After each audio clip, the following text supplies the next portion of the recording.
justement, pour qu'il y ait cette transition générationnelle, il faut intéresser les jeunes à la politique. Est-ce que vous ne pensez pas? Quand on voit par exemple l'interview hier de Laurent Gbagbo, qui n'a pas appelé à voter pour aucun candidat, il ne soutient aucun candidat, pas même son ex-épouse. Est-ce que ce n'est pas aussi une campagne de querelles, de vieilles rancœurs, de règlements de compte qui fait que la jeunesse est complètement désintéressée de cette génération politique et veut peut-être tourner la page? Oui, vous savez que depuis l'instauration du multipartisme, la Côte d'Ivoire a été incapable d'organiser des élections présidentielles consensuelles, inclusives et apaisées. En 1995, il y a eu 30 morts lors de l'élection présidentielle.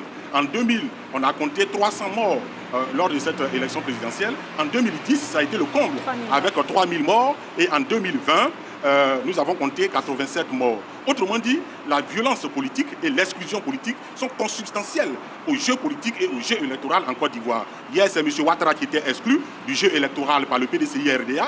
Aujourd'hui, c'est M. Thiam du PDCI, M. Bago du PPACI qui sont écartés du jeu électoral par le pouvoir RHDP. Autrement dit, à l'observation, nous sommes dans une démocratie sans démocrate parce que la démocratie suppose l'alternance politique. Or, depuis 1990, les pouvoirs successifs refusent l'alternance politique, ce qui pourrait expliquer les différentes exclusions des candidats de l'opposition qui pourraient créer cette alternance et les violences politiques qui s'en suivent.